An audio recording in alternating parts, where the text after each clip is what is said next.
નમસ્કાર દર્શક મિત્રો, કેટીવીની વિશેષ રજૂઆત ખબરદાર સાથે હું છું દેવાંગ।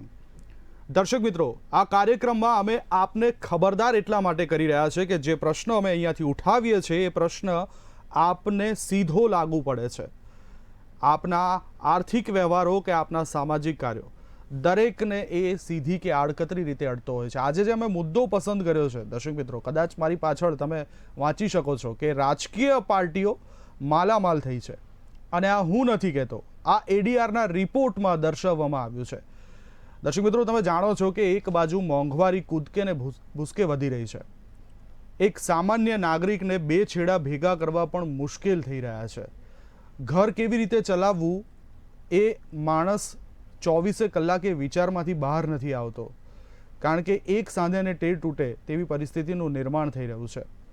રોજગારીની તકો ઓછી આવી રહી છે, ક્યાંથી રૂપિયા લાવવા બસ 24 કલાક માણસ આ જ વિચાર કરતો હોય છે।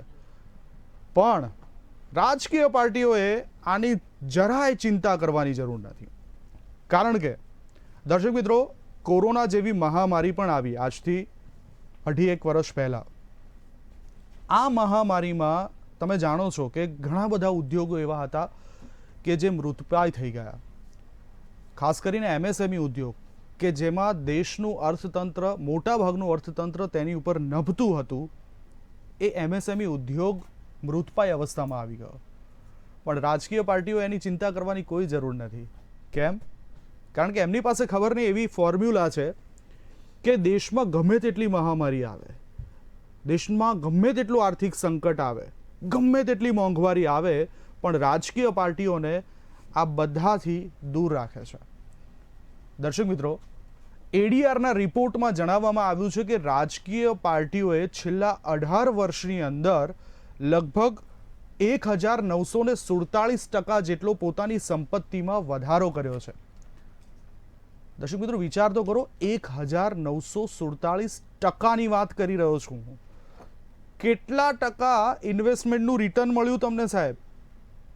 અને આ બધાની ચિંતા રાજકીય પાર્ટીઓએ, મેં કીધું એમ, કે કરવાની જરૂર નથી। બસ રૂપિયા આવે જાય છે, ક્યાંથી આવે જાય છે ખબર નહીં, કોણ આપે છે એનું તો ડિક્લેર જ નથી કરવાનું ક્યાંય, જે રૂપિયા આવે છે એનું આઈટી રિટર્ન પણ ક્યાંય ભરવાનું નથી।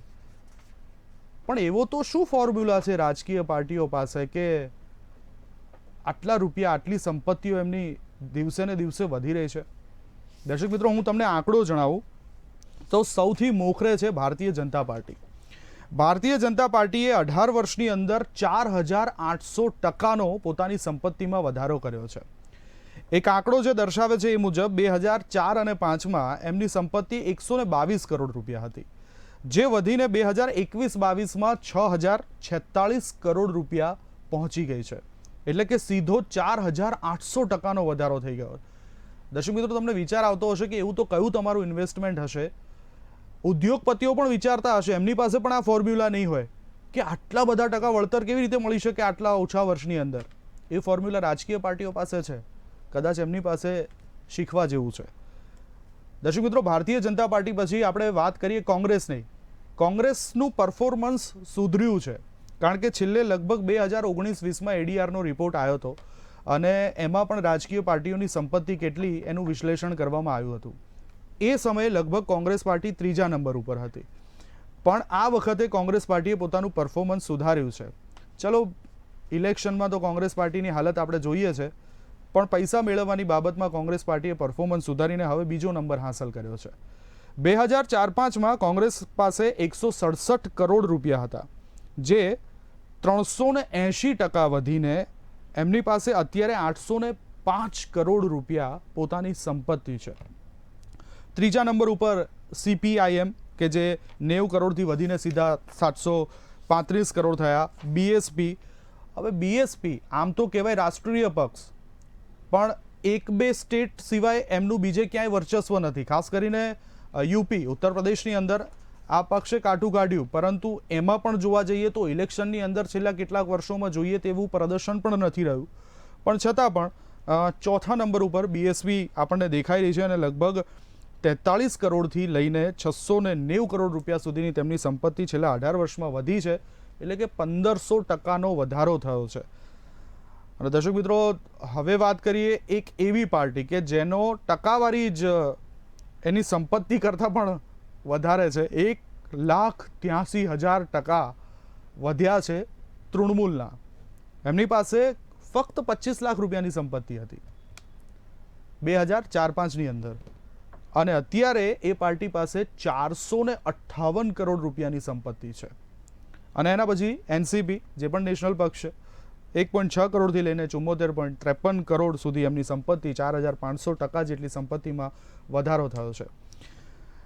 તો આ એડીઆરનો રિપોર્ટ જણાવે છે. એડીઆર એટલે કે એસોસિએશન ફોર ડેમોક્રેટિક રિફોર્મ, કે જે ઇલેક્શનને લગતા જે પણ બાબતો હોય એની અંદર કોઈ સુઝાવ હોય, કોઈ સૂચનો હોય, એની ઉપર રિસર્ચ કરતું હોય છે, એની અંદર પોતાના સુઝાવ આપતું હોય છે, આ રિપોર્ટ બનાવતું હોય છે, એક એનાલિસિસ થતું હોય છે. એમને પોતાનો આ રિપોર્ટ બનાવ્યો છે અને ઘણા બધા એનાલિસિસ પછી આ રિપોર્ટ બનતો હોય છે. આમ તો દર્શક મિત્રો, આપણે જાણીએ છીએ કે જ્યારે ઇલેક્શન નજીક આવતું હોય છે ત્યારે ઇલેક્શનમાં જે તે પાર્ટીના ઉમેદવારો હોય છે, એ પાર્ટીના ઉમેદવારો પોતાનું ડિક્લેરેશન ફોર્મ ભરતા હોય છે કે એમની પાસે કેટલી સંપત્તિ છે, શું છે. પણ આ તો પાર્ટીની પાસે કેટલી સંપત્તિ છે એની વાત થઈ રહી છે, અને એ જ વિશે આપણે આજે ચર્ચા કરીશું. અને આશા રાખીએ કે કદાચ રાજકીય પ્રવક્તાઓ આપણને ફોર્મ્યુલા પણ આપે તો કદાચ આપણને ફોર્મ્યુલા મળે તો બીજે બધે ક્યાંય હવાતિયા મારવાની જરૂર નહીં પડે, અને આપણા મધ્યમ વર્ગને પણ આ ફોર્મ્યુલા થકી સારી એવી આવક મેળવવાનો એક માર્ગ મોકળો થશે. આ જ વિશે વિસ્તૃત ચર્ચા કરવા મારી સાથે સ્ટુડિયોમાં હાજર છે એડીઆરના ગુજરાતના કન્વીનર પંક્તિબેન જોગ. પંક્તિબેન, આપનું સ્વાગત છે. ટેકનોલોજીના માધ્યમથી મારી સાથે જોડાયા છે દિનેશભાઈ વોરા, રાજકીય વિશ્લેષક આપણી સાથે છે. ઘનશ્યામભાઈ ગઢવી, જેઓ કોંગ્રેસના પ્રવક્તા આપણી સાથે જોડાશે, અને ઉર્વિશ કંથારિયા, જેઓ ભારતીય જનતા પાર્ટીના પ્રવક્તા છે, તે પણ આપણી સાથે જોડાશે. તમામ મહાનુભાવનું સ્વાગત છે. સૌથી પહેલાં પંક્તિબેન, આપની પાસે હું આવવા માંગીશ, કારણ કે આ જે એડીઆરનો રિપોર્ટ છે, એ એડીઆરનો રિપોર્ટ પહેલાં તો અમારા દર્શક મિત્રોને એ સમજાવો કે આ રિપોર્ટ કેવી રીતે તૈયાર કરવામાં આવતો હોય છે, અને આની સત્યતા કેટલી હોય છે, અને આ કેવી રીતે આનું વિશ્લેષણ થતું હોય છે. જી બિલકુલ દેવાંગભાઈ, એડીઆર છેલ્લા 20-22 વર્ષથી ચૂંટણી અને લોકશાહી પ્રક્રિયામાં સુધારો આવે અને લોકોને વધારે ને વધારે માહિતી આ તમામ પ્રક્રિયાઓ વિશે પણ ખબર પડે, અને એમાં નાણાકીય અને એની સાથે સાથે પરફોર્મન્સ અંગેની વિગતો પણ ખબર પડે, એના માટે કામ કરે છે. અલગ અલગ રિપોર્ટ જે અમે બહાર પાડતા હોઈએ છીએ અભ્યાસ કરીને, એ બેઝિકલી માહિતી અધિકાર કાયદા અંતર્ગત મેળવેલી માહિતી હોય છે, જે આઈટી ડિપાર્ટમેન્ટ પાસેથી અને ચૂંટણી પંચ પાસેથી લીધેલી હોય છે. કેટલાક ઈસીઆઈના ગાઈડલાઇન્સ મુજબ જે રિપોર્ટ છે ઈસીઆઈ પોતાની મેળે પણ વેબસાઇટ ઉપર ડિક્લેર કરતા હોય છે, અને એમાંથી આ વિગતો લેવામાં આવે છે. જેમ વખતો વખત અમે રાષ્ટ્રીય પક્ષોની ખાસ કરીને એમની મિલકત અને એને મિલકતનું કમ્પેરિઝન કરતા હોઈએ છીએ. આ વખતનો જે રિપોર્ટ છે એ 2020-21 અને 21-22 બંને રિપોર્ટ આપણે સાથે બહાર પાડીએ છીએ, અને એમાં આપણે જેમ અગાઉ પણ તમે કીધું એમ કે દર વર્ષે એને વધતો આપણે સંપત્તિ જોઈ શકીએ. તો આ લગભગ હવે 8,000 એટલે 6,000 જેટલી એક પાર્ટીની 6,000 કરોડ જેટલી એ સંપત્તિ આપણે વધેલી જોઈ શકીએ છીએ. આ વધતી જતી સંપત્તિના સંદર્ભમાં, એટલે કે આ રિપોર્ટ્સમાં જે વિગતો આવે છે એ ક્યાંથી આવે એવું આપણે વિચારીએ તો દરેક પાર્ટીની જે ઇન્કમ હોય છે, એટલે કે એમની આવક હોય છે, એ બેઝિકલી એ લોકો કૂપન સેલ, એટલે એમના જે રિપોર્ટ્સમાં બતાવે એ લોકો કૂપન સેલ કરતા હોય છે. એમને કન્ટ્રીબ્યુશન સ્મોલ એમના જે મેમ્બર્સ થકી આવેલું હોય છે.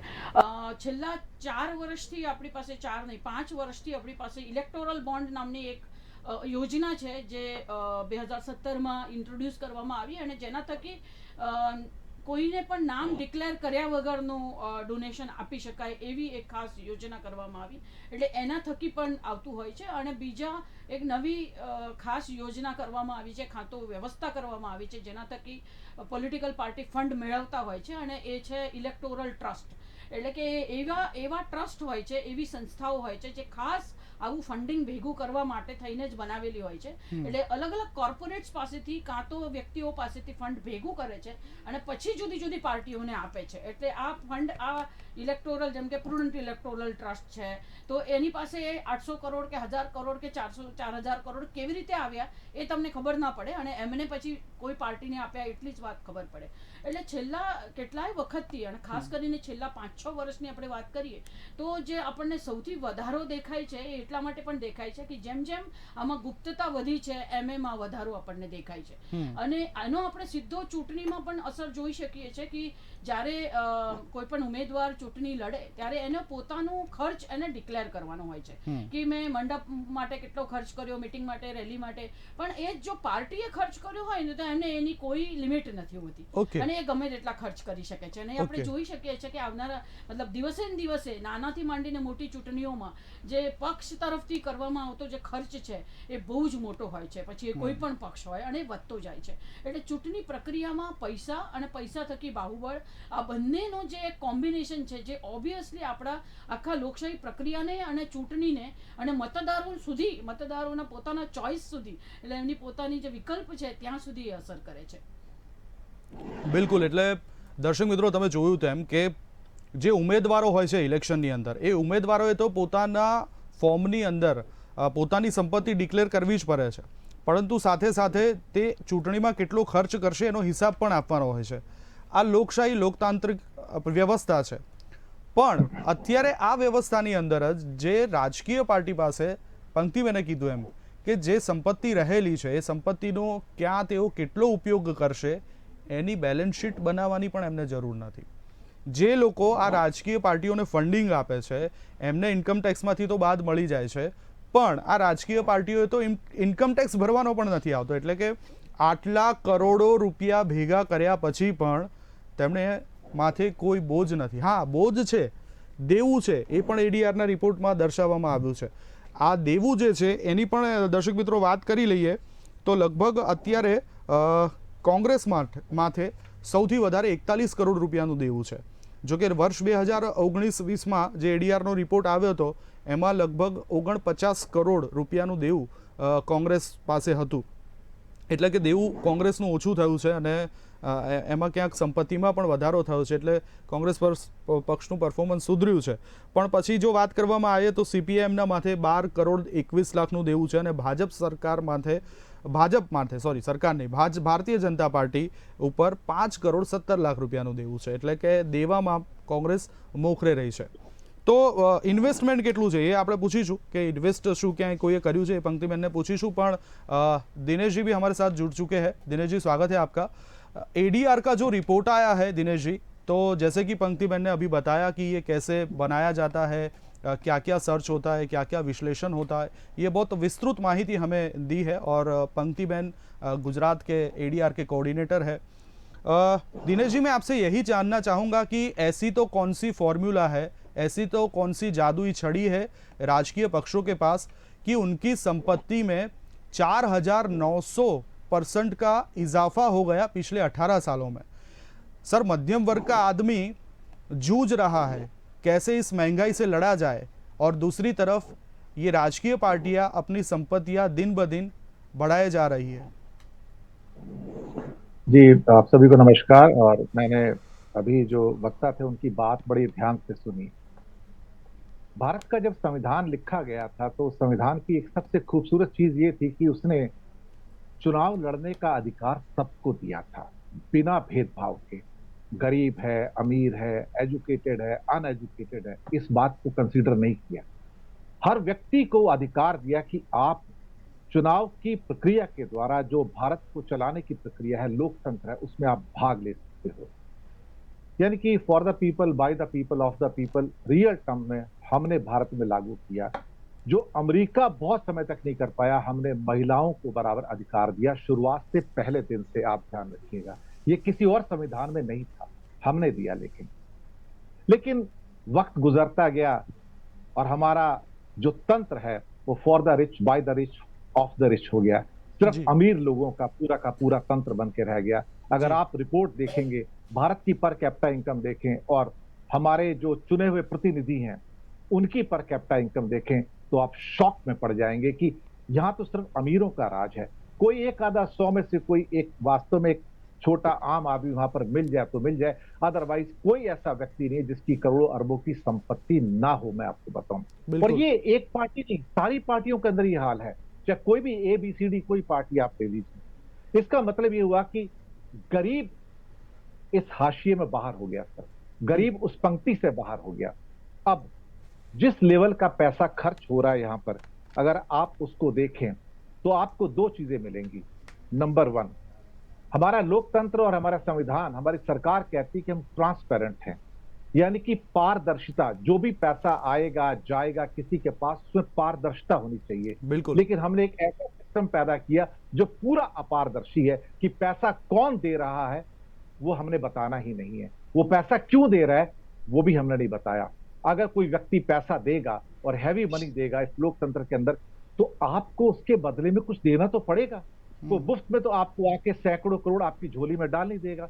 पैसा देने वाले कौन है? पैसा देने वाले उद्योगपति या जो रिच लोग हैं। अब बीजेपी का पैसा 4,990 करोड़ से बढ़कर 6,046 करोड़ पे आता है, 21%। कांग्रेस 691 करोड़ से बढ़कर 805 करोड़ पे आता है। बीएसपी 732 करोड़ से 690 करोड़ पे थोड़ी से घट जाती है जी। टीएमसी 182 करोड़ से 458 करोड़ पे आता है।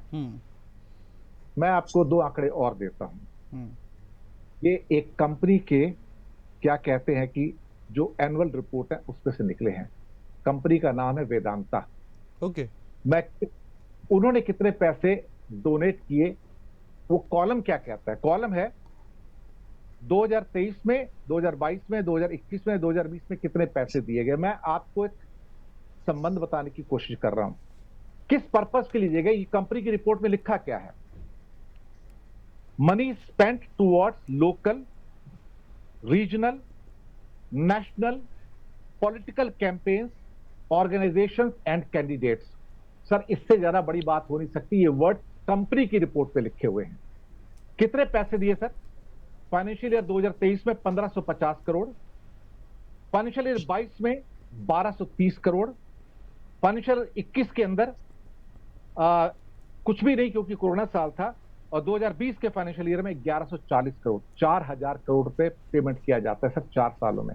मैं एक कंपनी का खुद का बिजनेस स्टैंडर्ड की रिपोर्ट है सर ये। सर एक बात बताइए, ये पैसा कहां से आ रहा है, कहां जा रहा है, और उसके बदले में क्या दिया जा रहा है? इसी ढंग से बाकी जो बिजनेसमैन से पैसा आता है, अगर आप ट्रांसपेरेंसी रखें तो हमें पता लगेगा कि आपने क्या दिया क्या लिया। लेकिन चूंकि आप बताते ही नहीं पैसा कहां से आता है, तो ये सारा काले पैसा खेल स्टार्ट होता है। Electoral bonds are actually the black bond. Supreme court भी जजमेंट नहीं देता है, और ये एक पार्टी नहीं सब पार्टियों पर लागू होता है। और जहां तक पार्टी पैसा खर्च करती है कैंडिडेट के हिसाब से, एमएलए हो एमपी हो, उसके अलावा पार्टी जितना मर्जी पैसा खर्च कर ले, तो यहां से आपको खुली छूट मिल जाती है। मैं तो ये कहता हूं कि पैसा जो अगर आपने तय कर दिया कि 10 लाख रुपए खर्च करना है, उसके अंदर हर वो पैसा आना चाहिए जो कैंडिडेट का भी है और पार्टी का भी है, ताकि कोई शुचिता तो हो। कोई गरीब आदमी कभी लड़ तो सके, कोई मध्यम क्लास वाला लड़ तो सके चुनाव। बिल्कुल, वो तो हाशिए में चले गए sir. This is democracy for the rich. जी बिल्कुल बिल्कुल। दिनेश जी, एक दूसरी बात ये पूछना चाहता हूं कि जो पैसा आ रहा है, जैसे कि वेदांता का आपने कहा कि 4000 करोड़ रुपए पिछले 3 सालों में उन्होंने दिए हैं, और ये बिजनेस स्टैंडर्ड की रिपोर्ट के मुताबिक आपने बताया कि ये उन्होंने पैसे दिए हुए। सवाल मेरा यही है कि भारत की सबसे पुरानी राजकीय पार्टी कांग्रेस, ऐसे तो कहा जाता है कि जिसकी सरकार होती है शायद उसको ज़्यादा दान मिलता है, लेकिन भारतीय जनता पार्टी को आए हुए तो अभी 7 साल हुए, तो 8 साल हुए, तो ऐसा क्यों?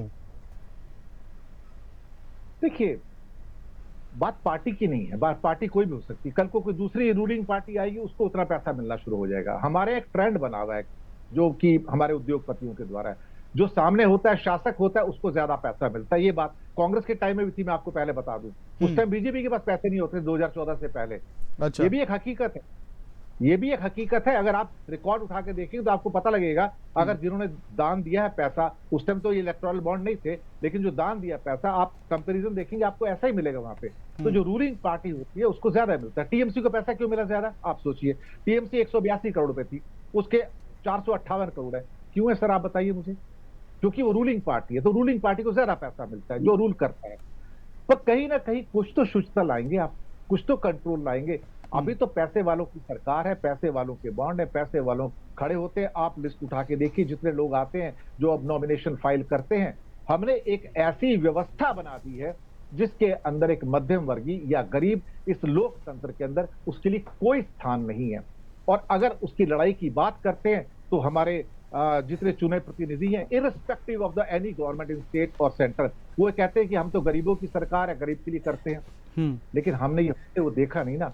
अगर आप पर कैपिटा इनकम देखो, हमारी मुश्किल से $2300 की पर कैपिटा इनकम है जी। $1500 से चल के हम $2300 में पहुंचते हैं 10 सालों के अंदर। मैं भारत सरकार के आंकड़े बता रहा हूं आपको। हमारे साथ बांग्लादेश था, वो $1200 पे था 10 साल पहले, आज वो $2800 पे है, तो उसकी प्रगति सबसे अधिक। हम कहां पर पहुंचते हैं सर वहां पर? बिल्कुल, तो हमें कुछ नहीं मिला। और ऊपर से क्या हुआ, असमानता बढ़ी है 10 सालों के अंदर जी। जो पैसा अधिकतर था वो चंद लोगों के पास चला गया, और गरीब आदमी की, मैं आपको आज हकीकत एक बता रहा हूं, क्योंकि मैं व्यवस्था से जुड़ा हुआ भी रहा हूं, मुझे पता है इन चीजों का कि फाइनेंस कैसे चलता है। असल में देखा जाए तो एक आम भारतीय की जो पर कैपिटा इनकम है वो $2300 नहीं है, वो $1000 से भी नीचे है। $1000 से भी नीचे है, क्योंकि भारत का ऑलमोस्ट 40 से 50% पैसा चंद हाथों में है। ये असमानता नहीं रोकी गई तो फिर ये ब्लैक मनी भी बढ़ेगा, इलेक्टोरल बॉन्ड्स भी बढ़ेंगे, और व्यवस्था में डिस्टॉर्शन भी आएंगे जी। बिल्कुल दिनेश जी, आपने लोकशाही की बात की, लोकतांत्रिक बात की, ट्रांसपेरेंसी की बात की, लेकिन यहाँ कहाँ ट्रांसपेरेंसी देखने को मिल रही है? आपने जैसे कि बोला कि जो पार्टी सत्ता में होती है उसको ज़्यादा अनुदान मिलता है। कांग्रेस जब सत्ता में थी तो भारतीय जनता पार्टी को कम मिल रहा था, ये भी एक भूतकाल है। लेकिन सर ये ट्रांसपेरेंसी क्यों नहीं है, ये भी एक सोचने की बात है। मैं आ रहा हूँ दूसरे राउंड में आपके पास, लेकिन मैं सबसे पहले अब जाऊँगा उर्विश कंथारिया के पास। उर्विश जी, તમારી પાસે એટલા માટે આવું છું કે ભાઈ નફો રળતી પાર્ટી છે, ક્યાંક અમને પણ શીખવાડો કે શું ફોર્મ્યુલા છે સાહેબ, તો મધ્યમ વર્ગને પણ બિચારાને એક સાંધે ત્યાં તેર તૂટે એવી પરિસ્થિતિ છે આ મોંઘવારીમાં જીવવું, તો આટલું બધું કઈ રીતે મિલકતો વધે છે સાહેબ? જી, સૌપ્રથમ તો જુદા અત્યારે દ્રષ્ટિકોણ આપણી સમક્ષ રજૂ થઈ રહ્યા છે સુજ્ઞ પેનલ દ્વારા, અને આપે ખૂબ ગંભીર પ્રશ્ન રજૂ કર્યો છે, તો આપ એક અભિનંદનને પાત્ર છો। લોકશાહીની આજ એક ખૂબી છે કે સતત એ પોતાની પારદર્શિતા વધારવાના પ્રયત્ન કરે છે। સમગ્ર વિશ્વમાં આ પ્રણાલી છે કે રાજકીય અનુદાન જે આવે એના માટેની સિસ્ટમ વધારે ને વધારે સુદૃઢ થતી જાય, વધારે ને વધારે પારદર્શી થતી જાય। હવે ફરક ક્યાં પડે છે?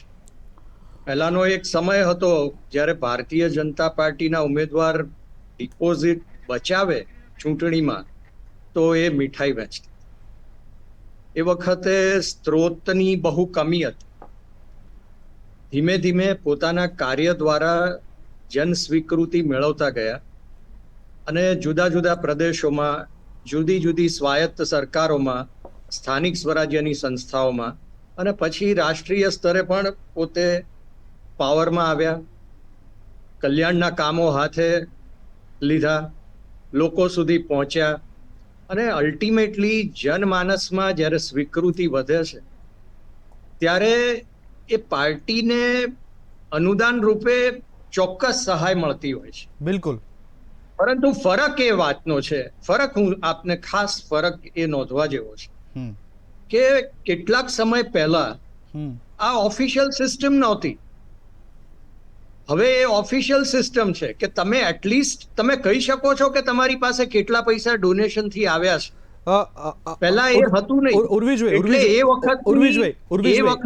ઉર્વિશભાઈ, એક વાત સાથે હું એગ્રીડ કે જે પક્ષ સત્તામાં હોય છે જનતાએ તેને મેન્ડેટ આપેલો હોય છે, જનતાને એની ઉપર વિશ્વાસ હોય છે, એટલે એને સૌથી વધારે અનુદાન મળે। બિલકુલ એગ્રીડ। ભૂતકાળમાં પણ કોંગ્રેસ હતી તો કોંગ્રેસને વધારે આવતું હતું, ભારતીય જનતા પાર્ટીને ઓછું આવતું હતું। આ વખતે ભારતીય જનતા પાર્ટી સત્તામાં છે તો એને વધારે આવે। પણ દિનેશજી મારી પાસે થોડા ટાઈમ માટે છે, એમને જે વાત જણાવી કે વેદાંતા ગ્રુપે જે છેલ્લા 3 વર્ષની અંદર 4000 કરોડનું ભારતીય જનતા પાર્ટીને જે ડોનેશન આપ્યું છે, અને એના કંપનીના મેન્ડેટની અંદર, એના કંપનીના એજન્ડાની અંદર જે વાક્યોનો પ્રયોગ કરવામાં આવ્યો છે રાજકીય પાર્ટીઓ માટેનો, શું એ યોગ્ય છે? અને સાહેબ હવામાં વાતો નથી, સાહેબ હવામાં વાતો નથી, કારણ કે બિઝનેસ સ્ટાન્ડર્ડના રિપોર્ટ मुजब આ વાત કરવામાં આવી છે।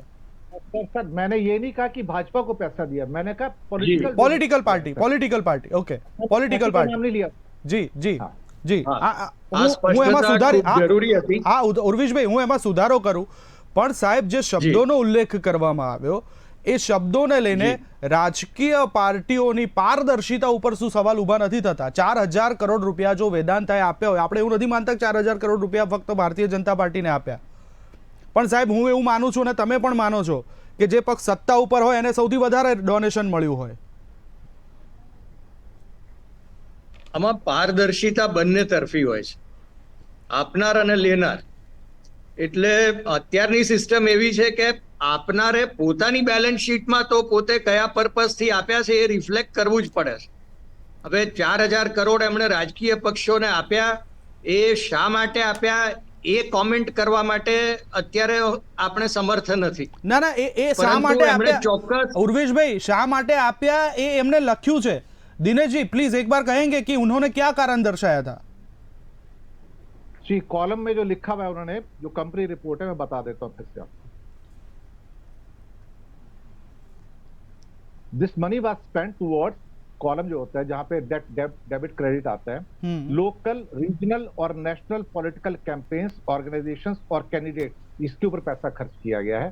ये बिजनेस स्टैंडर्ड की रिपोर्ट कहती है. जी उर्वेश भाई શું કહેશો? હાજી, એટલે આપનારે આપ્યા છે ને એમણે ડિક્લેર કરેલું એટલે છે કે એમની આ રાજકીય political પાર્ટીઓને ઉમેદવારોની ખરીદ વેચાણની પ્રક્રિયા કરવી હોય તો આ પૈસા કામ આવી શકે. ના, એવું નથી. એ સામાન્ય આપણે જે સાર્વત્રિકરણથી વાત કરતા હોઈએ છીએ એ હંમેશા એવું હોતું નથી. પરંતુ આ કેસની અંદર આપણે કોઈ સ્પેસિફિક કોમેન્ટમાં કઈ પાર્ટીને કેટલા પૈસા શા માટે આપ્યા છે એ આપણને ખબર નથી. પરંતુ એ 4,000 કરોડ રૂપિયા આપ્યા છે એ વાત રિફ્લેક્ટ થઈ છે. એ લોકશાહી માટે એક તંદુરસ્ત પ્રણાલી એસ્ટાબ્લિશ કરી રહી છે. એ વાત આજે જે કોઈ ઉદ્યોગપતિ કે જે કોઈ વેપારી કે નાનો કાર્યકર્તા, કયો રૂપિયો કોને આપ્યો, કેટલો આવ્યો, સાહેબ એનો હિસાબ તો છે નહીં કોઈની પાસે, તો તંદુરસ્ત પ્રણાલી ક્યાંથી નિર્માણ થઈ રહી છે? સાહેબ આ પ્રણાલી આવી એ પહેલાની જે પ્રણાલી હતી એમાં કોણ કેટલા પૈસા રાજકીય પર્પઝથી આપતું હતું એ ખબર હતી આપણને? પણ હું તમને એ જ કહું છું સાહેબ કે ત્યારે ભારતીય જનતા પાર્ટી જો ગાય વગાડીને એવું કહેતી હોય કે સાહેબ ટ્રાન્સપરન્સી લાવો, તો 9 વર્ષથી ભારતીય જનતા પાર્ટી સત્તા ઉપર બેઠી છે અને સાહેબ તમે લોકો 122 કરોડથી 6,046 કરોડ સુધી પહોંચી ગયા, તો કેમ ટ્રાન્સપરન્સી નથી આવતી? ટ્રાન્સપરન્સી આવી છે આપણે આપણા દ્રષ્ટિકોણથી જોવાની છે કે આ તો સાહેબ દ્રષ્ટિકોણ, સાહેબ મને એ કહો દ્રષ્ટિકોણ શું? મારી પાસે પૈસા વધ્યા સાહેબ, આજે હું ઉદ્યોગપતિ છું, સાહેબ, તો સાહેબ હું જેટલો નફો કરું છું એટલો મારે ઇન્કમ ટેક્સ ચૂકવવો પડે છે સાહેબ. રાજકીય પાર્ટીઓને તો એમાંથી પણ મુક્તિ મળી છે, તો સાહેબ કમસે કમ કોણે કેટલા રૂપિયા આપ્યા એ તો બતાવો. દ્રષ્ટિકોણ હું આપને સમજાવું છું કે જે આપનાર છે એમણે ચેકથી પૈસા આપવા પડે છે, ઓફિશિયલી આપવા પડે છે. પહેલા એ પ્રણાલી નહોતી, એટલે કોણે આપ્યા છે એ તો ખબર પડે જ છે. કોને ખબર પડે? ચલો મને એક 6,046 કરોડ રૂપિયા છે એનું બાયફર્ગેશન શું સાહેબ? ઉર્વેશભાઈ તમારી પાસે છે? નથી. કોણે આપ્યા છે? હા હું એ જ કહું છું, કોણે આપ્યા છે? આપનાર કોણ છે એ તો ખબર પડે જ છે. આપનાર કોણ છે ઉર્વેશભાઈ, આપનાર કોણ છે કોને ખબર પડે? એ આપનાર કોણ છે કોને ખબર પડે? ઓફિશિયલી ચેક થી પૈસા આપવા પડે છે. ઉર્વેશભાઈ આપનાર કોણ છે? ભારતીય જનતા પાર્ટી જે લેનાર છે એને ખબર પડે, દેશની જનતાને શું ખબર પડે? ના, એ સ્પષ્ટતા કરવી ખૂબ જરૂરી છે. હા બિલકુલ જરૂરી જ છે.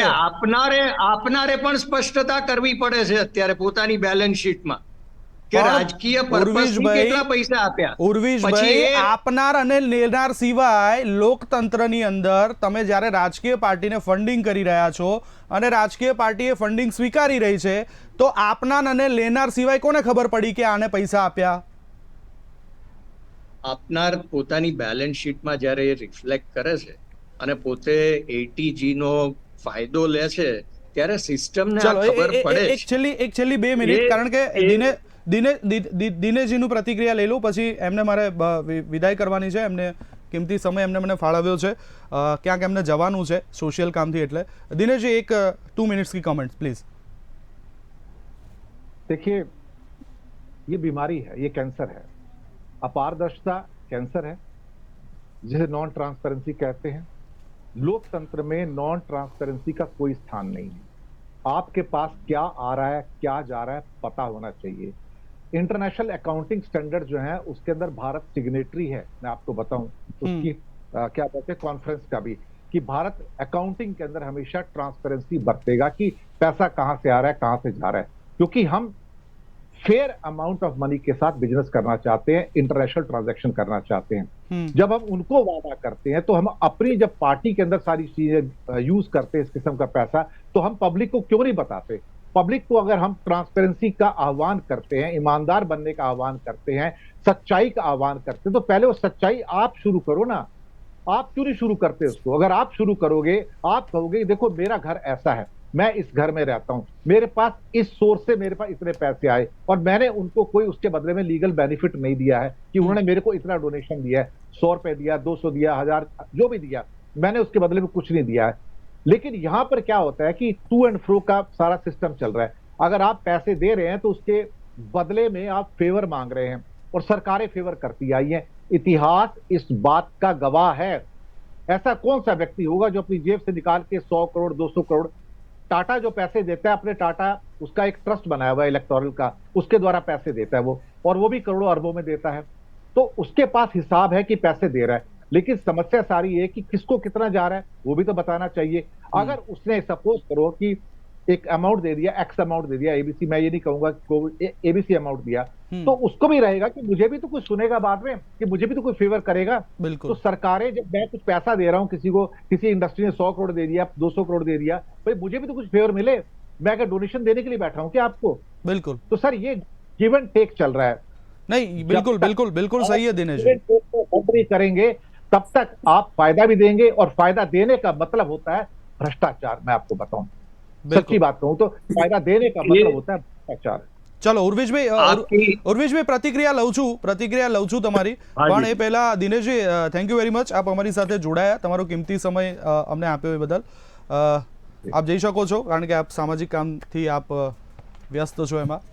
કાર્યક્રમને આપણે દર્શક મિત્રો આગળ પણ વધારીએ અને ઉર્વેશભાઈની પ્રતિક્રિયા પણ આપણે લઈએ, પરંતુ કાર્યક્રમમાં પણ હાલ સમય થયો છે એક બ્રેક લેવાનો, તો આ જ વિષય ઉપર આપણે ચર્ચા જારી રાખીશું કે રાજકીય પાર્ટીઓ જે માલામાલ થઈ રહી છે એ એની પાછળ કયા કારણભૂત જવાબદાર છે। આમ એક બાજુ લોકશાહીની દુહાઈઓ દેવામાં આવે છે, લોકતંત્રની વાતો કરવામાં આવે છે, તો શા માટે આમાં ટ્રાન્સપરન્સી જળવાતી નથી? વિસ્તૃત ચર્ચા કરીએ, મળીએ એક શોર્ટ બ્રેક બાદ।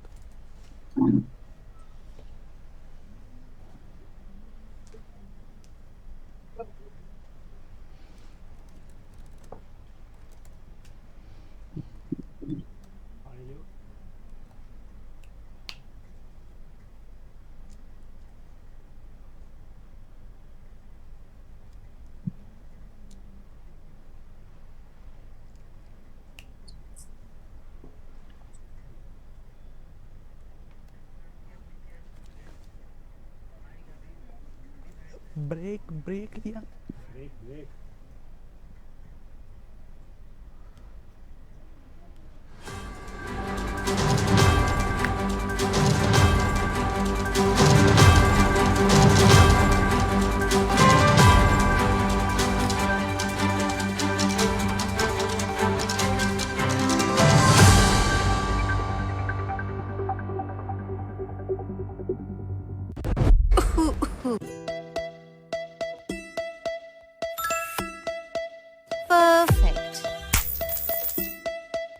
जो लोन मिले फटफट घर बैठे बिना झंझट, हिडन चार्जेस के स्ट्रेस को बोलो चल हट।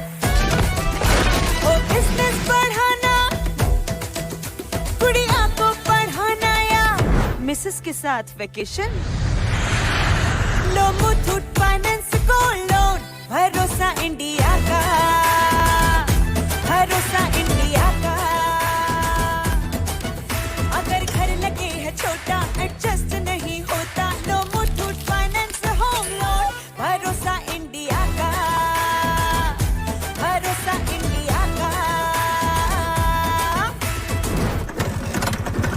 धन्नो ने दिया धोखा, अब मार रहे हो धक्का, लो मुथूट फाइनेंस व्हीकल लोन, भरोसा इंडिया का, भरोसा इंडिया का।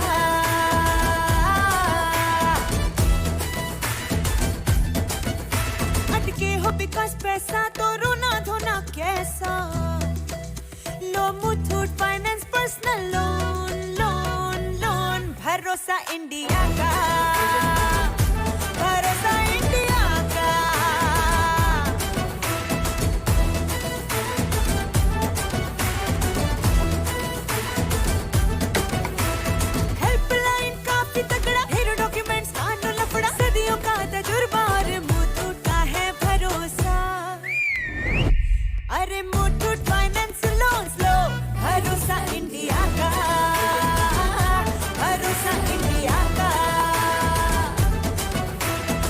मुथूट फाइनेंस, भारत का नंबर 1 सबसे भरोसेमंद फाइनेंशियल सर्विसेज ब्रांड। अभी कॉल करें 1-800-313-1212। अरे हाँ, भरोसा इंडिया का। કનૈયા ના વિવાહ થયા ને લોકો બોલ્યા વાહ કનૈયા જા જા જા કે લાલ દરવાજે તંબુ તોડી આરેલો હે તો રાધિકાનો ચિત્ત જો તારા બંધ દરવાજા ખોલ ઢોલ નગાડા વાગ્યા કરે મારો કાનુડો રખડે રમ્યા કરે ભાઈ બંધ ભેડો રમ્યા કરે આ ગોવાડીઓ રખડે રમ્યા કરે।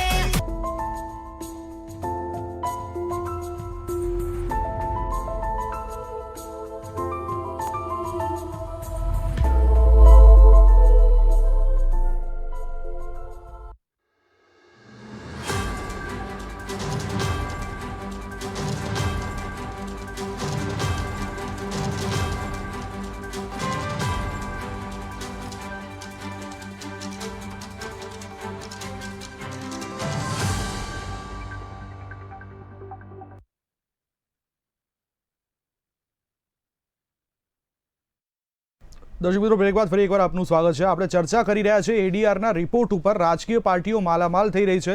રાજકીય પાર્ટીઓએ પોતાની સંપત્તિમાં 1947% સુધીનો સંપત્તિમાં વધારો કર્યો છે। 1947%ની વાત કરી રહ્યો છું।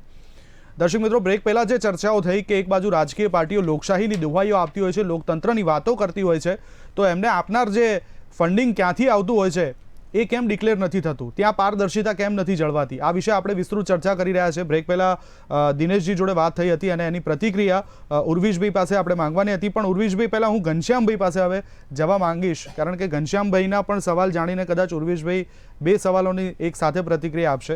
ઘનશ્યામભાઈ, જે 2019-20માં એડીઆરનો રિપોર્ટ ડિક્લેર થયો હતો એ રિપોર્ટ પ્રમાણે કોંગ્રેસ પાર્ટી પાસે જે સંપત્તિ હતી એમાં વધારો થયો છે અને જે દેવું હતું એમાં ઘટાડો થયો છે। લગભગ 49 કરોડ રૂપિયાનું દેવું હતું અને હવે એ દેવું ઘટીને 41 કરોડ રૂપિયા થઈ ગયું છે। એટલે ચૂંટણીના મેદાનમાં તો કોંગ્રેસનું પરફોર્મન્સ આપ જાણો છો, પણ અહીંયા કોંગ્રેસની બેલેન્સ શીટ સુધરી હોય એવું લાગી રહ્યું છે।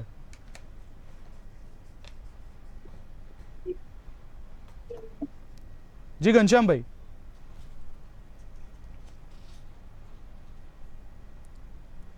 ઘનશ્યામભાઈ, મારો અવાજ આવી રહ્યો છે આપના સુધી?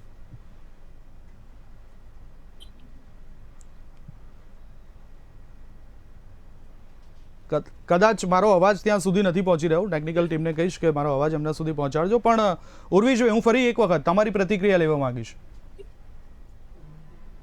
જી, આપણે એ સમજવાનો પ્રયત્ન કરીએ છીએ કે આપણે ફરક શું પડ્યો આ સિસ્ટમમાં। ફંડિંગની જે સિસ્ટમ છે, પોલિટિકલ ફંડિંગની સિસ્ટમ આપણે ભારત દેશમાં, એમાં ખાસ કરીને જે 2017માં જે એમેન્ડમેન્ટ આવ્યું એના આધારે એક ફરક એ પડ્યો કે દરેક જે ડોનર છે એમણે પોતાના ટેક્સ રિટર્નમાં 2000 રૂપિયાથી વધારેનું ડોનેશન કર્યું હોય ને તો એ ચેકથી આપવું પડે, રિટર્નમાં એની વિગત આપવી પડે છે કે આ કોને આપ્યું અને એનું કેટલું ડિડક્શન એમણે ક્લેમ કર્યું।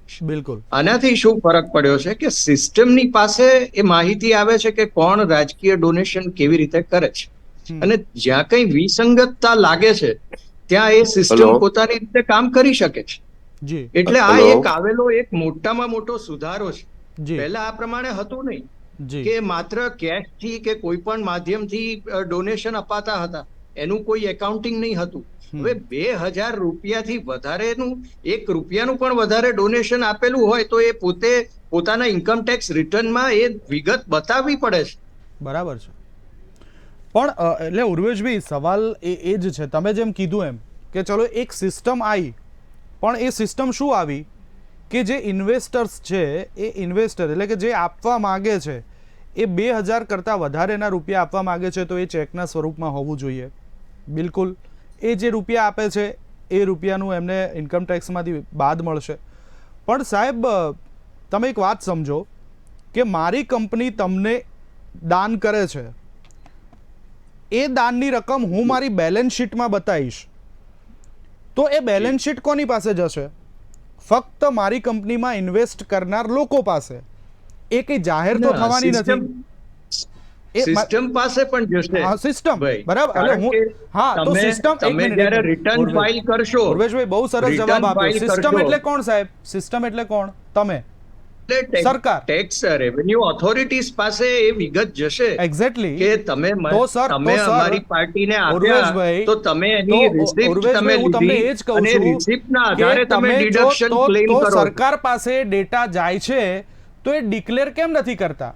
દેવાંગભાઈએ આજે તમને આટલા રૂપિયા આપ્યા, એ દેવાંગભાઈ જાણે છે અને દેવાંગભાઈની કંપનીમાં કામ કરતા 100 ઇન્વેસ્ટરો છે એમને ખબર છે, પણ દેશની 140 કરોડની જનતાને શું ખબર છે? એક સ્વાયત્ત સિસ્ટમ, આપણી રેવન્યુ સિસ્ટમ સ્વાયત્ત છે.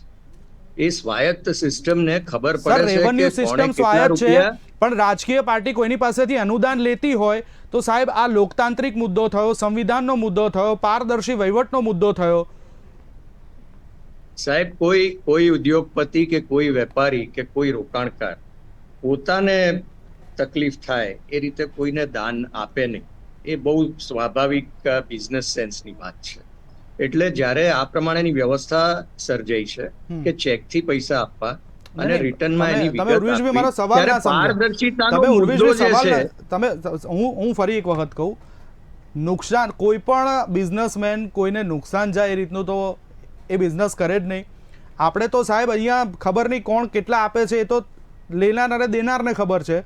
પણ વિદેશની અંદર અમેરિકામાં ચૂંટણી થાય છે, તમે જાણો છો સાહેબ, પેપરની અંદર એડ આવે, જેમ આપણે પેપરમાં એડ આવે છે એવી રીતના પેપરમાં એડ આવે કે આ કંપનીએ આ પાર્ટીને આટલા રૂપિયા દીધા, અને એ પાર્ટીના પછી જે સીઈઓ હોય કે જે જવાબદાર વ્યક્તિઓ એ પાછા નીચે ડેક્લેરેશન આપે કે આ પાર્ટી કદાચ જીતશે તો અમને આ પ્રોજેક્ટમાં આટલી મદદ કરી શકે છે.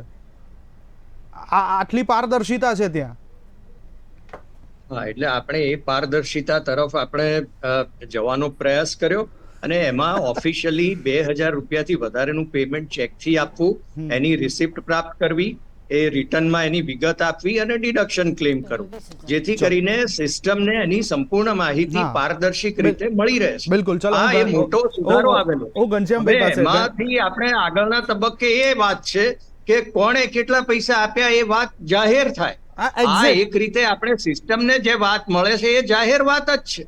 સિસ્ટમ એ જાહેર વ્યવસ્થા છે અને કોઈ પણ વ્યક્તિ એ જાહેર વ્યવસ્થામાંથી પોતે માહિતી મેળવી શકે છે. અચ્છા, હું ફરીથી આવું. ચલો ઘનશ્યામભાઈ, મારો અવાજ આવી રહ્યો છે આપને સુધી? ઘનશ્યામભાઈ, તમે સાંભળી રહ્યા છો મને? કદાચ એમનો અવાજ હજુ મારો અવાજ એમના સુધી નથી પહોંચી રહ્યો. હું ટેકનિકલ ટીમને કહીશ. પંક્તિબેન, શું કહેશો? ઉર્વેશભાઈને કદાચ મેં વારંવાર એક જ સવાલ પૂછ્યો અને વારંવાર એ પારદર્શિતાની, એ લોકતંત્રની દુહાઈઓ આપતા રહ્યા, પણ જે મારા સવાલનો જવાબ હતો એ નથી હજી સુધી મળ્યો. એટલે એમાં આપણે જોવું પડશે. 2014માં ECIએ ટ્રાન્સપરન્સી ગાઈડલાઇન્સ જાહેર કર્યા અને એમાં એવું કીધું કે ઓડિટિંગ સ્ટેન્ડર્ડ્સ મુજબ તમને પણ તમારું ઓડિટિંગ કરવાનું રહેશે અને તમામ વિગતો આપવાની રહેશે. પણ ત્યાર પછી આવી ઇલેક્ટોરલ બોન્ડ સ્કીમ એ જ્યારે ઇન્ટ્રોડ્યુસ થઈ, એટલે કે જ્યારે મુકાણી, ત્યારે એનું નામ જ એ રાખ્યું કે એ પારદર્શિતા માટે છે. અને એનું બેઝિકલી જે અમને કીધું એ પણ કે ઉર્વેશભાઈએ કીધું કે એમાં ચેકથી પેમેન્ટવાળી જે વાત છે એ પારદર્શિતાનું એક માપદંડ તરીકે જોવામાં આવ્યું. પણ અસલમાં એવું નથી. એ ચેકથી હું પેમેન્ટ કરું, પહેલાં 20,000 રૂપિયા સુધીની કેશની લિમિટ હતી, હવે 2,000 રૂપિયાની આવી. પણ એ હું ચેકથી પેમેન્ટ કરું, એ ચેકથી હું પેમેન્ટ કરીને હું બોન્ડ ખરીદું છું અને મેં એ બોન્ડ ખરીદ્યો છે એ માત્ર SBIને ખબર પડે.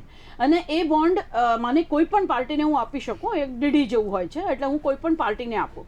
એ કોઈ પાર્ટીને મેં આપ્યું એ કોઈને ખબર નથી પડતી અને એ માત્ર એ પાર્ટીએ પણ કહેવાનું નથી હોતું કે મને કોઈએ આપ્યું છે. ઓકે, હવે આમાં મુખ્ય વસ્તુ શું આવે એટલે કઈ જગ્યાએ આમાં ટ્રાન્સપરન્સી આવી, મેં ખરીદ્યું એ માત્ર SBI ની ખબર પડી. હવે SBI કદાચ સરકારની છે એટલે કદાચ સરકારને ખબર પડી અને એ અમુક પાર્ટીને ગયું, એ જે તે પાર્ટીએ એમના ખાતામાં જમા કર્યું એટલે એમને ખબર પડી. પણ જ્યારે છેલ્લે એમને હિસાબ આપવાનો છે ત્યારે એમને એ કહેવાનું નથી કે મને કોઈએ આ પૈસા આપ્યા અને કોને આપ્યા એ કહેવાનું નથી. હવે આમાં ટ્રાન્સપરન્સી લોકોના પક્ષમાંથી તો લોકોના સંદર્ભમાં તો ઝીરો થઈ ગઈ. બીજી બહુ જ મહત્વની બાબત આમાં એ આવે કે પહેલાં અગાઉ શું હતું કે કોઈ પણ કોર્પોરેટ, આમાં સૌથી વધારે વ્યક્તિગત દાન કોણ આપવાનું છે, આપણે 6 વર્ષનો ઇલેક્ટોરલ બોન્ડનું રિપોર્ટ જોઈએ તો આપણને ખબર પડે કે 98% બોન્ડ જે છે એ 1 કરોડથી વધારે છે. હવે 1 કરોડથી વધારે આપણે 140 કરોડમાંથી કેટલા લોકો 1 કરોડથી વધારે પાર્ટીને દાન આપી શકે એવી એમની પરિસ્થિતિ હોય. એટલે આ દાન કોણ આપે છે, આ બોન્ડ કોણ લે છે, કે જે સદ્ધર માણસો છે એ લે છે. એમાં મોટા ભાગે ઉદ્યોગો છે, નાના મોટા એ વધારે લે. અને એમાં એ જ્યારે દાન આપતા હોય એટલે આ જ્યારે 1 કરોડ કે 2 કરોડ જે પણ દાન આપે છે એમાં એ ટ્રાન્સપરન્સી ન જળવાય, એમાંથી એ લોકો વધારે આપવા માટે ઉદ્યુક્ત થાય છે, પ્રોત્સાહિત થાય છે. આ એનું કારણ હતું. પણ અગાઉ એક બહુ જ મહત્વની રાઇડર જેને આપણે કહી શકીએ બમ્પ એ હતો કે તમે કોઈ પણ ઉદ્યોગ કરતા હોવ તો એ ઉદ્યોગનો જે નફો તમે કરશો એ નફાના વધુમાં વધુ 7% તમે રાજકીય પક્ષને ડોનેશન આપી શકો છો. આ કેમ કરવામાં આવ્યું હતું? કેમ કે કોઈ પણ પક્ષ, કોઈ પણ ઉદ્યોગ એમ ના કે હું જ ફંડિંગ કરી દઉં છું આખા જે ચૂંટણી છે એની અને પછી મને જેમ જોઈએ એ કરે. એમની ઇન્ટરફિયરન્સ કેટલી, એના માટે આ લિમિટ હતું. 2017માં જે સૌથી મોટું નુકસાન થયું એ થયું આ લિમિટ કાઢી નાખવામાં આવી.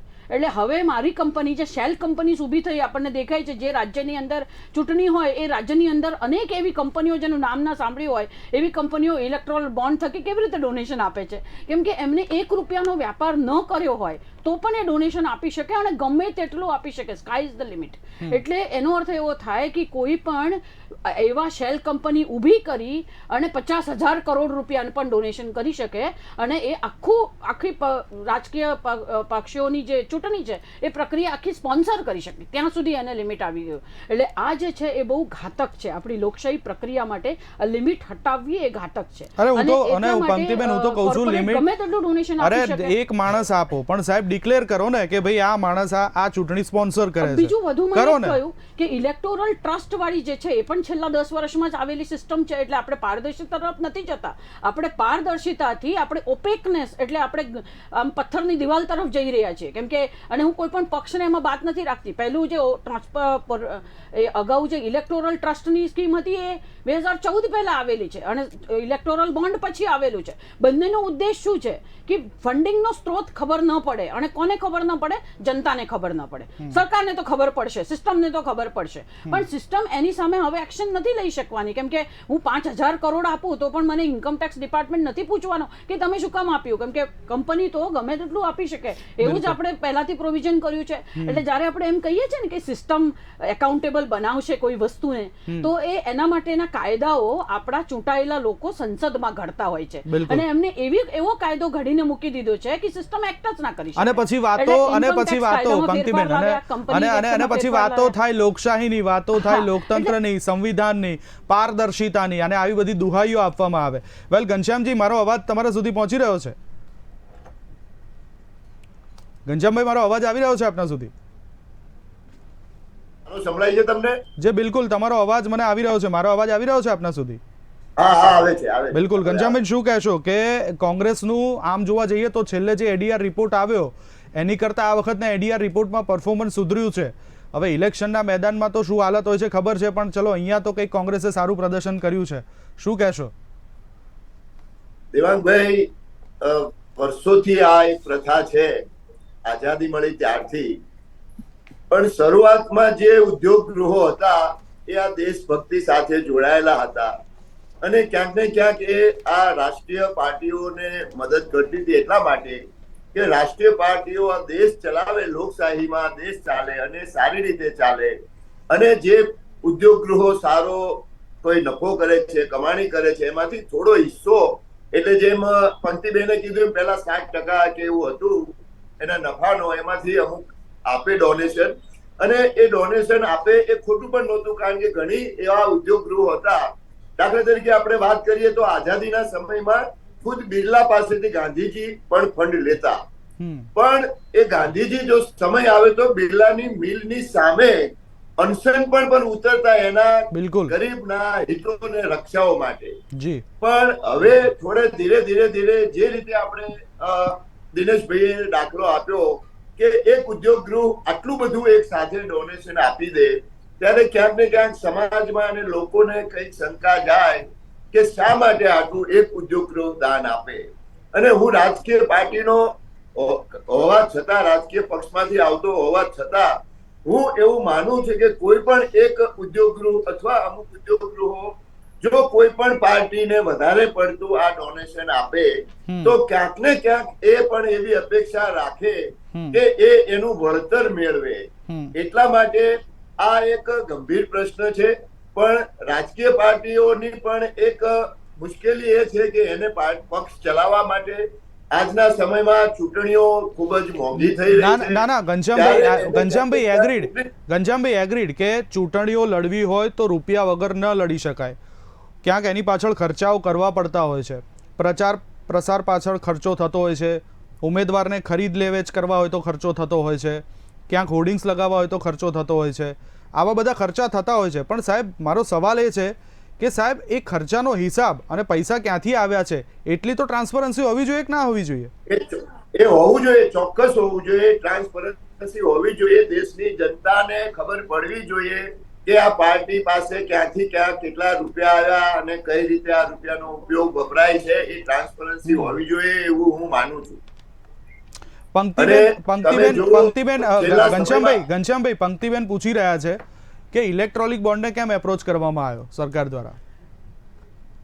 તમે અપોઝ કેમ ના કર્યો? ઇલેક્ટ્રોનિક બોન્ડ એ વ્યવસ્થા જે છે એ મૂળ તો એવું હતું કે લોકોને અમુક વધારે 1000 થી વધારે તમે ન આપી શકો, એક લિમિટ કરવા માટે કર્યું હતું. પણ એમાં પણ ક્યાંક ને ક્યાંક જેમ પંક્તિબેન વાત કરે છે કે દિનેશજી કરે છે એમાં ટ્રાન્સપરન્સી નથી. ક્યાંક ને ક્યાંક શંકાના ઘેરામાં આ ઇલેક્ટ્રોનિક બોન્ડ આવી રહ્યા છે. તો પણ તો ઘનશ્યામભાઈ સવાલ એ છે કે તો પછી કોંગ્રેસ દ્વારા વિરોધ કેમ નથી કરવામાં આવતો?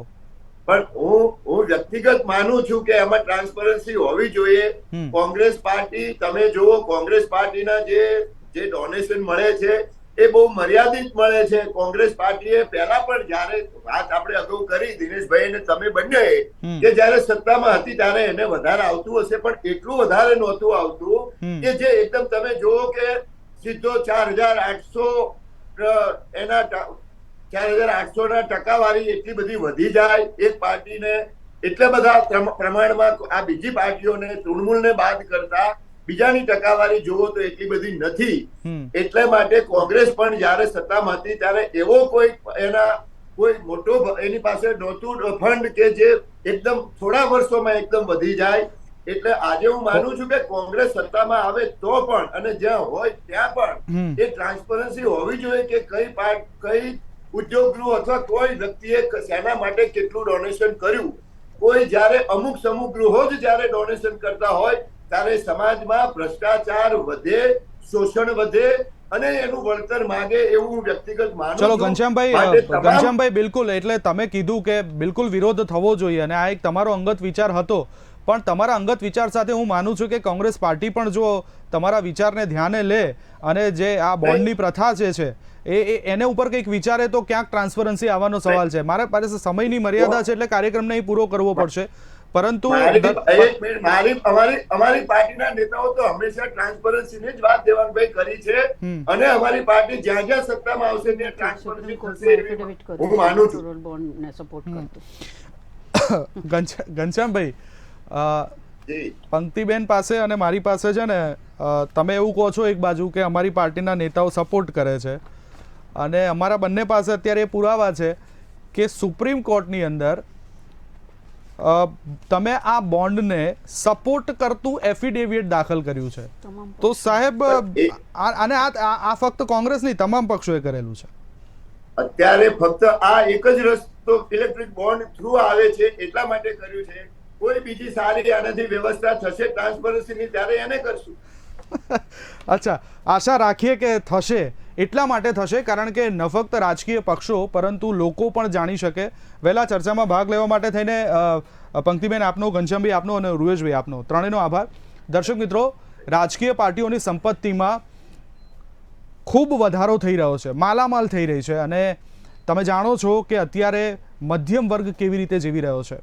અત્યારે ચર્ચા એ હતી કે સાહેબ, એક બાજુ આપણે લોકશાહીની વાતો કરી રહ્યા છે, લોકતંત્રની વાતો કરી રહ્યા છે, સંવિધાનની વાતો કરી રહ્યા છે, ત્યારે આવા સમયની અંદર રાજકીય પાર્ટીઓની સંપત્તિમાં જે આ અધધ વધારો થઈ રહ્યો છે એનો હિસાબ કેમ નહીં?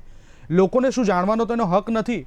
કોણ રૂપિયા આપી રહ્યું છે, કોણ સ્વીકારી રહ્યું છે, કોણ કેટલો ઇન્કમ ટેક્સ બાદ મેળવી રહ્યું છે, કોણ નથી ભરી રહ્યું, આ રૂપિયાનો ક્યાં ઉપયોગ થઈ રહ્યો છે, તો સાહેબ એ જાણવાનો અધિકાર પણ પ્રજાને કેમ નહીં? આ વિશે આપણે આજે ચર્ચા કરી. KTVની આ વિશેષ રજૂઆત ખબરદારમાં અત્યારે બસ આટલું જ. વધુ સમાચાર અને અપડેટ માટે આપ જોતા રહો KTV. નમસ્કાર.